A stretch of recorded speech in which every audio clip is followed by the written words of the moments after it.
Assalamualaikum warahmatullahi wabarakatuh. Alhamdulillahi rabbil alamin. Wabihi nasta'in ala umurid dunya waddin. Wassalatu wassalamu ala ashrafil anbiya'i wal mursalin Sayyidina wa maulana Muhammadin wa ala alihi wa sahbihi ajma'in, amma ba'du. Melanjutkan yang kemarin karena ada halangan. Sekarang kita melanjutkan fasal mengusap dua huf. Bismillahirrahmanirrahim. Qala musannifu rahimallahu ta'ala wa nafa'ana bihi fid dar wa bi ulumihi fid daraini amin ya rabbal alamin. Bismillahirrahmanirrahim. Faslun wal mashu ala khuffaini jaizun bisalasati syara'ita.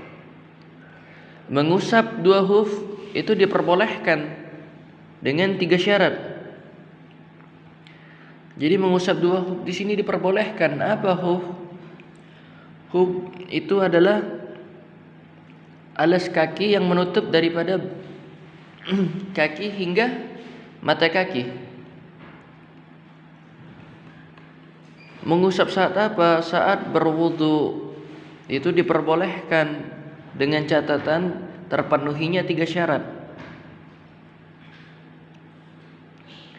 Yang pertama, an yabtadi'a lubsahuma ba'da kamalit taharah. Yang pertama, kedua huf itu dipakai setelah bersuci dengan sempurnanya bersuci. Seandainya satu kaki disucikan saat berwudu, lalu huf itu dipakai, kemudian satu kaki lagi hanya dicuci, tidak berwudu, lalu huf berikutnya dipakai juga, maka tidaklah cukup. Karena apa? Tidak sempurna daripada tata cara bersucinya. Sedangkan fardunya wudu itu kedua kaki.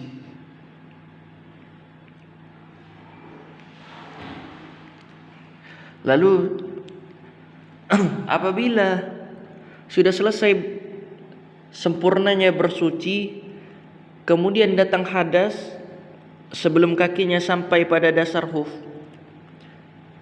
belum sampai memakai sepatunya atau alas kakinya,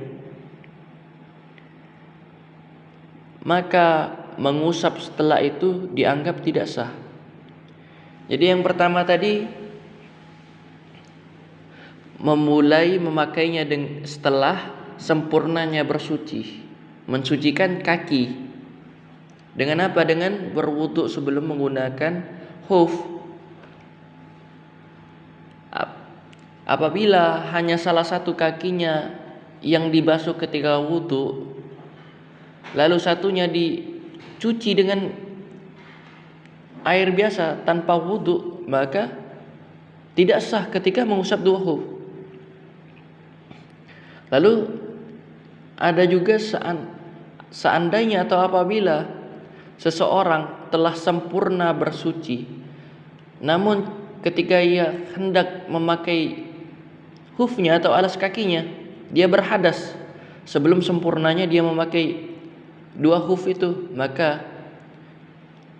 ketika dia mengusap hufnya dianggap tidak sah. Lalu yang kedua, wa an yakuna satiraini limahalli ghuslil fardi minal qadamain. Lalu yang kedua huf menutup bagian kaki yang wajib dibasuh. Dari mana? Telah kita bahas di fasal wudu itu batas kaki yang wajib dibasuh itu sampai kepada kedua mata kaki. Bagaimana kalau kedua hufnya itu di bawah mata kaki? Maka hukumnya tidak sah untuk mengusap dua hufnya. Nah, lalu yang dimaksud di sini khuf yang di sini bagaimana wujudnya? Khuf yang ketika diguyur dengan air itu tidak dapat masuk air kecuali daripada lubang tempat memasukkan kaki.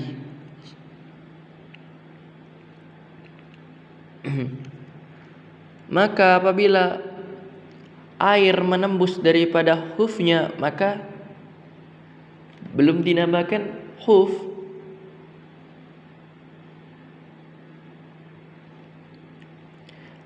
Bagaimana kalau kaca?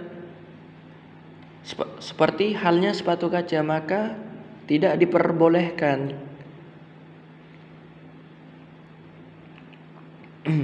Karena dua khuf ini syaratnya itu tidak boleh tembus pandang, tertutup. Lalu yang ketiga, wa ayyakuna mimma yumkinu tatabu'u masyi alaihima. Yang ketiga, kedua khuf terbuat dari bahan kuat dipakai untuk berjalan. Karena kedua khuf ini digunakan oleh musafir untuk bolak-balik perjalanan. Jadi orang-orang Arab itu sering berdagang. Karena zaman Nabi itu orang-orang musafir. Karena kendaraan pada zaman tersebut hanya unta, keledai, maka kebanyakan dari mereka yang musafir. Lalu khuf tersebut itu kuat untuk dipakai berjalan. Tidak seperti yang tadi, tembus air. Selain daripada lubang untuk memasukkan kaki.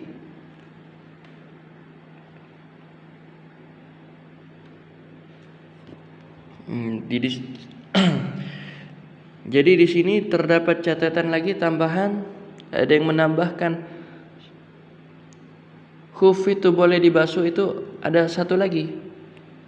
Apabila khufnya terbuat daripada kulit-kulit yang diharamkan oleh syariat seperti anjing dan babi, maka hukumnya tidak sah mengusapnya. Sebagaimana yang kita jelaskan pada fasal menyamak kulit.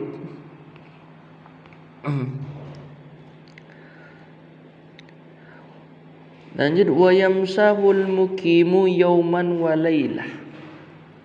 Kapan mengusap khuf?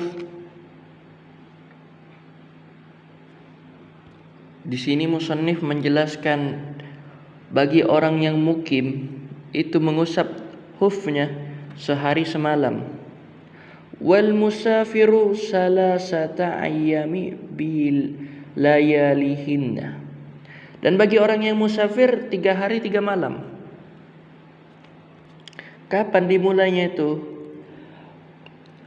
Wabtida'ul muddati min hini yukhdisu ba'da lubasil khuffain. Jadi waktunya dimulai ketika berhadas setelah memakai kedua khuf. Jika seseorang khuf ketika mukim, fa in masal fil hadari summa safara aw masaha fi safari summa aqama atama hamukim.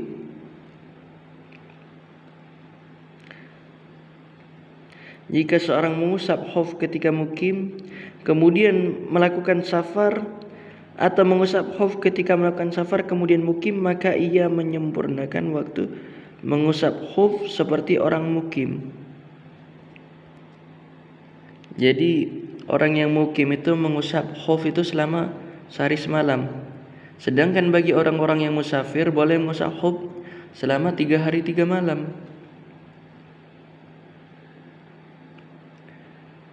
Lalu waktu memulai mengusap khuf itu 1 kali 24 jam untuk mukim atau 3 kali 24 jam untuk musafir. Dari kapan? Dari berhadas berakhir setelah memakai kedua khuf. Berarti bukan dihitung dari mulainya berhadas, bukan pula dari awal mengusap khuf, bukan pula dari pertama kali mengenakan khuf. Jadi ketika orang yang menggunakan khuf itu mulai berhadas, lalu selesai keluar daripada hadasnya, maka di situ baru dihitung awal memakai khuf untuk mengusapnya. Lalu jika seorang mengusap khuf ketika mukim kemudian melakukan safar untuk mengusap khuf ketika melakukan safar, kemudian mukim lagi, maka ia menyempurnakan waktu mengusap khuf seperti orang yang mukim, karena hukum asal adalah mukim dan mengusap khuf hanyalah rukhsah, keringanan yang diambil adalah kehati-hatiannya. Apabila ada orang yang awalnya berniat mukim, lalu dia safar, lalu balik lagi mukim, maka hukum awalnya seperti apa? Balik lagi ke hukum yang mukim.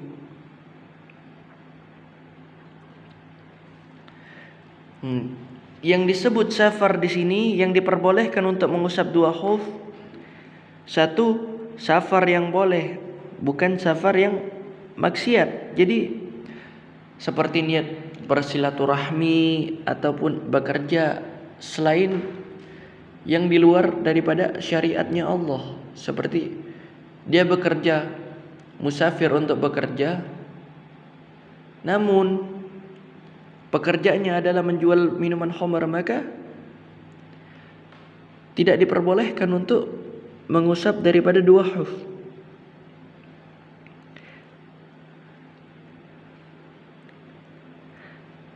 Tetapi jika dia bermaksiat dengan safarnya, maka hendaklah ia mengusap sebagaimana orang mukim. Jadi orang yang berniat maksiat itu tetap Allah berikan rukhsah atau keringanan. Namun di sini mengusap dua khufnya itu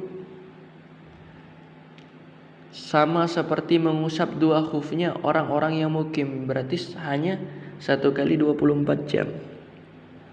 Yang kedua, safarnya adalah yang menempuh jarak untuk qashar salat.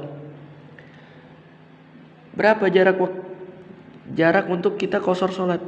Sekitar kalau sekarang 84 km. Lalu yang terakhir, wa yabtulul mashu bi salasati asya. Yang membatalkan mengusapnya dua khuf itu adalah 3 perkara. Yang pertama, bi khal'ihima, melepas daripada dua khuf. Wa qida'il muddati, habis jangka waktunya. Lalu yang terakhir, wa ma yujibul ghusla, terjadinya sesuatu yang mengharuskan mandi. Jadi yang pertama, ketika dia melepaskan daripada khufnya, maka di situ batal daripada mengusap dua khuf. Lalu yang kedua, habis jangka waktunya. Jadi ketika seorang yang mukim itu melewati 1 kali 24 jam, maka tidak diperbolehkan lagi mengusap daripada dua khufnya. Apabila bagi orang yang musafir berarti 3 kali 24 jam. Lalu yang terakhir, terjadinya sesuatu yang mengharuskan mandi, seperti fasal-fasal yang sebelumnya, perkara yang mewajibkan mandi. Bismillahirrahmanirrahim. Faslun wa syara'itu tayammumi khamsatu asya'a ila akhirih wallahu a'lam bissawab.